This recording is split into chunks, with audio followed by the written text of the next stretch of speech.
అందరూ అన్యులు నీ ఫ్రెండ్స్ ఉన్నప్పుడు నువ్వు వాళ్ళతో మాట్లాడతావు కానీ బూతులు మాట్లాడకుండా ఉండటము ఫలించుట. అందరూ చెడు అలవాట్లలో ఉంటారు కానీ చెడు అలవాట్లకు దూరంగా ఉండి దేవుని యొక్క క్యారెక్టర్ నీలో ఉండుట ఫలించుట. హల్లెలూయా.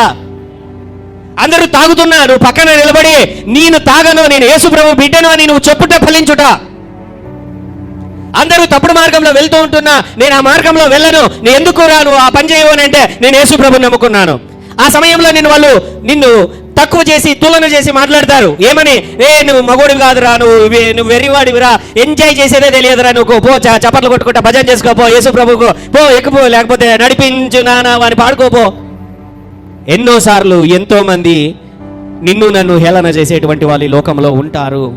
అయితే ఆ చోటన దేవుడు నిన్ను చూస్తున్నాడు. నువ్వు ఆయన గురించి ఫలిస్తున్నావా? ఆయన కొరకు నిలబడుతుంటున్నావా? ఆయన నామమును గణపరచుచున్నావా? హల్లెలూయా. That is ఫ్లోరిషింగ్. యేసయ్య రాజ్యములో ఫలించుట అంటే అదే. యేసయ్య రాజ్యంలో వృద్ధి చెందుట అంటే అదే. ఆయన ఆజ్ఞలలో ముందుకెళ్ళుట అంటే అదే. నువ్వు ఎప్పుడైతే ఆ పని చేయడము ప్రారంభిస్తావో దేవుడే నీ జీవితంలో అన్ని ఫలభరితముగా చూసుకొని వచ్చేటువంటి వాడు. హల్లెలూయా. ఇన్ఫాక్ట్ ఆ విధంగా అవ్వడం వలన దేవుని నామము గణపరచబడుతుంది. అలాగే నువ్వు ఆస్తిపరుడుగా, హెచ్చింపు కలిగిన వాడిగా, వృద్ధి కలిగిన వాడిగా, ఉన్నతమైన పొజిషన్స్ లోనికి నువ్వు వెళుతూ ఉంటుండగా ప్రజలందరూ వచ్చి నిన్ను బట్టి దేవుని నామాన్ని గణపరిచినప్పుడు దేవుడు ఎంతో ఎంతో ఎంతో ఆనందపడతాడు. హల్లెలూయా.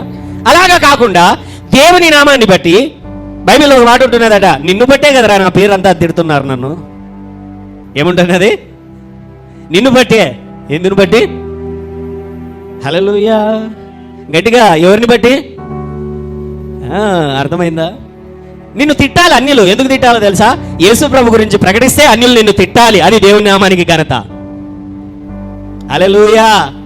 యేసు ప్రభు పత్రిక పంచితే వచ్చినాడమ్మ మత ప్రచారకుడు అని మిమ్మల్ని తిడతారు చూసారా? అదే దేవునికి ఘనత. హల్లెలూయా. హల్లెలూయా.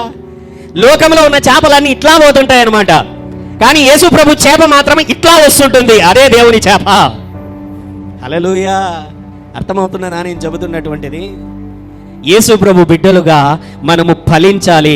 దేనిలో ఫలించాలి అని అంటే మన గుణగణములలో ఫలించుట వలన, మన మంచితనములో, ఆత్మీయతలో, ప్రార్థనలో, వాక్యములో, లేకపోతే మన పరిస్థితులలో మనము ఫలించుట వలన ఆ తండ్రి యొక్క నామము బహుగా గణపరచబడును, బహుగా హెచ్చింపబడును. ఆమేన్. హల్లెలూయా. హల్లెలూయా. ఏంటనంటే లోకంలో ఉన్న వాళ్ళు మిస్టేక్స్ చేస్తారు, తప్పులు చేస్తారు. దేవుని బిడ్డలు కూడా మిస్టేక్స్ చేస్తారు, తప్పులు చేస్తారు, పాపాలు చేస్తారు. హల్లెలూయా. అయితే తేడా ఎక్కడొస్తుందంటే నువ్వు లోక సంబంధివా లేకపోతే దేవుని సంబంధివా, దేవుని బిడ్డవా అనేటువంటి తేడా ఎక్కడొస్తుందో తెలుసా? లోకంలో ఉన్నటువంటి వాడు ఏదైనా ఒక కొట్లాట జరిగిందనుకోండి, భార్యాభర్తల మధ్య, అత్తాకోడళ్ళ మధ్య తప్పులు జరిగాయనుకోండి, అనుకుందాం. హల్లెలూయా. వెంటనే వాడు తగ్గడు, ఈమె తగ్గదు. హల్లెలూయా. ఈమె పుట్టింటికి వెళ్ళిపోతుంది, ఆయన పుట్టింటికి వెళ్ళిపోతుంది, లేకపోతే బయటికి తరిమేస్తాడు. హల్లెలూయా. అంటే దేవుని యొక్క గుణగణములు అక్కడ కనపడడంలా, దేవుని యొక్క ప్రవర్తన, దేవుని యొక్క జీవితం అక్కడ కనపడడంలా. తప్పుడు మాటలు మాట్లాడడం, బూతు మాటలు మాట్లాడడం, అపవిత్ర కార్యములు చేయడము, మార్గములు తప్పిపోవడము. హల్లెలూయా. అయితే దేవుని బిడ్డలుగా దేవుని రాజ్యంలో ఉన్నప్పుడు అసలు కొట్లాటలే రావా? వస్తాయా రావా? పొరపాట్లు జరుగుతాయా జరగవా? ఇంకా చెప్పాలనంటే క్రైస్తవులలోనే ఎక్కువ జరిగే అవకాశాలు ఉన్నాయి. క్రైస్తవులకే ఎక్కువ జరిగే అవకాశాలు ఉన్నాయి. ఎందుకో తెలుసా? హల్లెలూయా.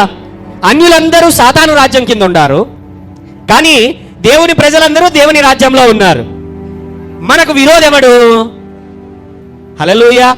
వాడి రాజ్యంలో ఉన్న వాళ్ళని వాడు ఎక్కువ పీడించాడు, దేవుని రాజ్యంలో ఉన్న వాళ్ళనే వాడు ఎక్కువ పీడిస్తాడు, వాడు ఎక్కువ శోధిస్తాడు, వాడు ఎక్కువ శోధనలు కల్పిస్తాడు, వాడు ఎక్కువ పరిస్థితులను తీసుకొని వస్తాడు, వాడు ఎక్కువ అగ్నిబాణములను తీసుకొని వస్తాడు, సమస్యలు కలగజేయడానికి, అపార్థములు కలగజేయడానికి, లేకపోతే చేదును రగిలించడానికి, ఇంటిలో కొట్లాటలను రగిలించడానికి, పరిస్థితులను కలగజేయడానికి, అపనిందలు కలగజేయడానికి, హల్లెలూయా, పిల్లల మధ్య సమస్యలను కలుగజేస్తాడు.